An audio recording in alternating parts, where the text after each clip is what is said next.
صبرا يا نفسي. من نمیبینم جلیبیبه. گفت من جلیبیبه نیافتم، درخواست کردم نیافتم. جلیبیب بین ما نیست، فطلبو، جستجو کنید او را.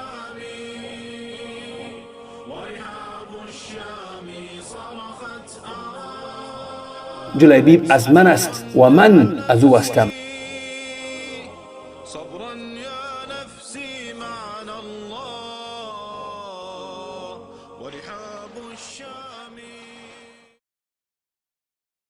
بسم الله والحمد لله والصلاة والسلام على رسول الله صلى الله عليه وسلم. اما بعد، السلام علیکم و رحمت الله و برکاته. شنوندگان و دوستان عزیز، امروز درباره یکی از صحابگان بزرگ، صحابی جلیل که جلیبیب نام دارد، برای شما کمی حکایت میکنیم. جلیبیب خیلی که در ابوالفرج جوزی در کتابش صفت و صفت میگوید که ابن سعد میگوید قال سمعت، جلیبیب مردی بود که از بنی ثعلبه بود، حلیف انصار بود، از بنی ثعلبه. قصه زن گرفتنش از ابی برزه الاسلمی. ابی برزه اسلمی رضی الله عنه میگوید که ان جلیبیبا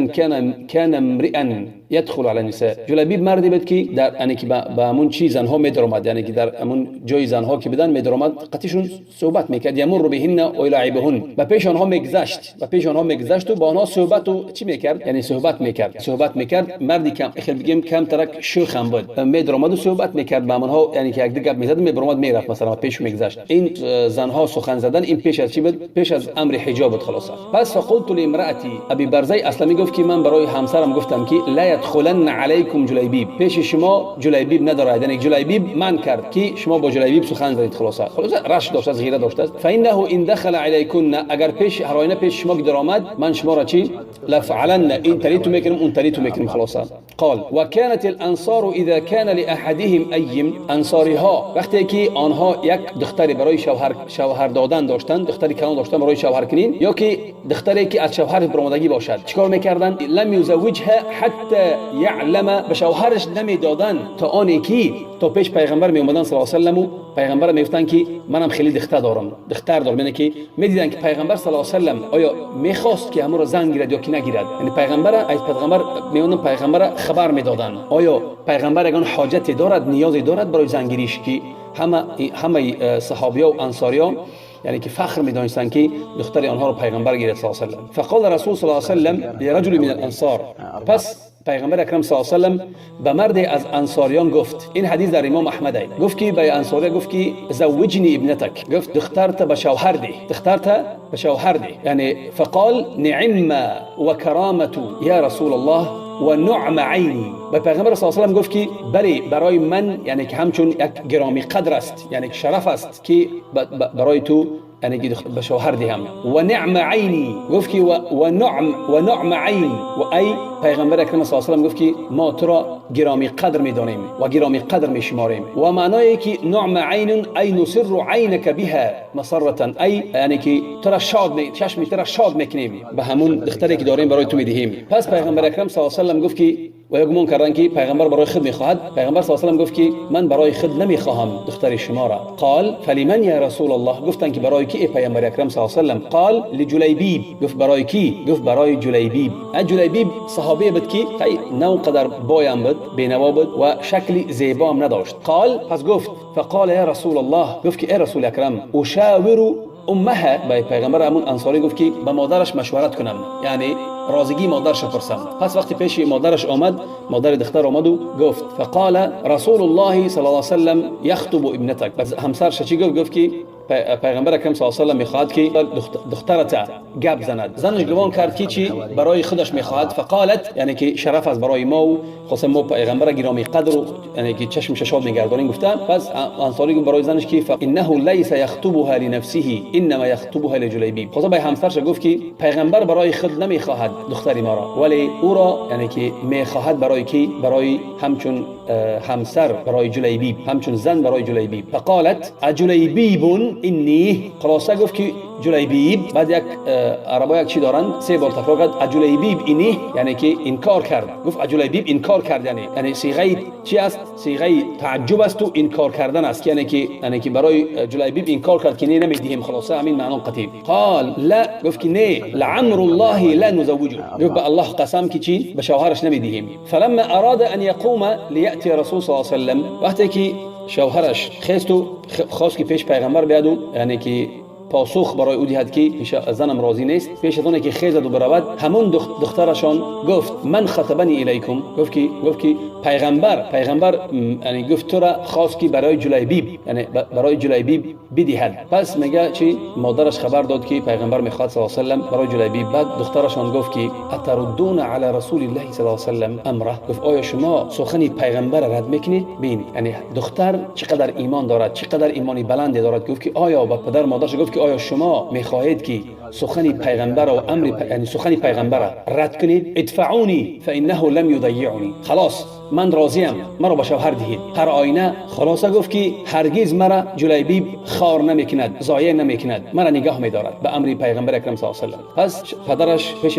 پیغمبر رفت صلی الله علیه و سلم خبر داد که ما راضی هستیم فقال شأنك بها گفت دختر بیار فزوجها جلیبیبا پس همون دختر برای جلیبیب بزنی داد پیغمبر اکرم صلی الله علیه و سلم یعنی جلیبیب زن گرفت قال فخرج رسول صلی الله علیه و سلم فی غزوه له پیغمبر صلی الله علیه و سلم به یک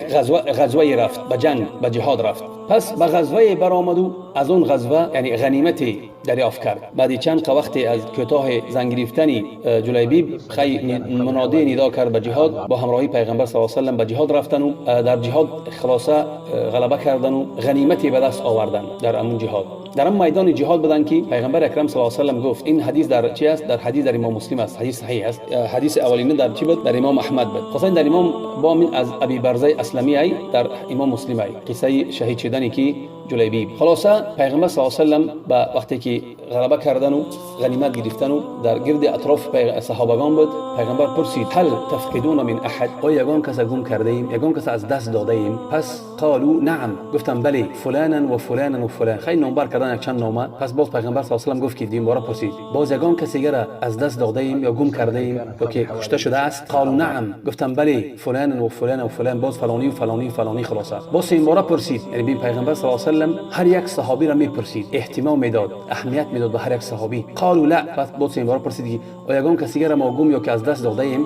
قالوا لا گفتن نه پیغمبر چی گفت قال ولکنی افقد جلیبیبا پس گفت که من نمیبینم جلیبیبه گفت من جلیبیبه نیافتم درخواست کردم نیافتم جلیبیب بین ما نیست فطلبوه جستجو کنید او را پس وقتی جستجو کردن در میانی مرده ها یافتن او را فوجدوه الى جنب 7 قد قتلهم ثم قتلوه پس وقتی که آمده یافتنش در گرد اطرافش 7 نفر از چی از مشرکان بود 7 نفر از مشرکان بود که جلیبیب آنها را کشته بود و خودش هم کشته شده بود پس پیغمبر اکرم صلی الله علیه و سلم آمد و در پیش جسد او راست ایستاد فقال پیغمبر چی گفت قتل 7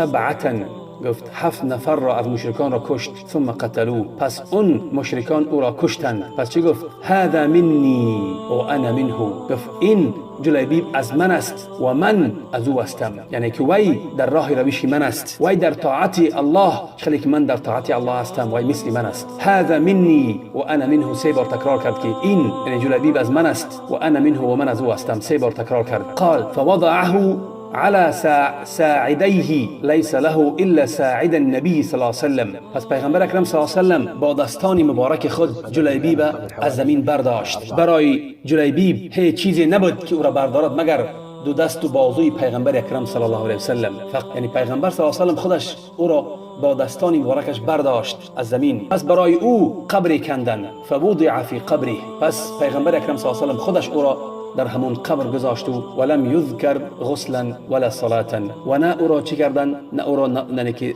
ذکر نشده است که او را نماز گذاشتن یا که او را شستن و کفن کردن برای که وی شهید شده بود خلاصه این خلاصه به درباره جلیبیب پیغمبر او را دفن کرد پس پیغمبر دعای نیک کرد برای او خیلی که ابی طلحه ثابت است شما میدونید که پیغمبر برای او چی دعا کرده است گفتند اللهم صب علیها الخیر صبا ای بار الله برای او ای زنی جلیبیب خیر را برای او افزون کن افزایش ده خیر را از آسمان برای او خیر را رزق را روزی را فرو فرستان ولا تجعل عیشها کدن کده و رزق او را تنگ نکن ای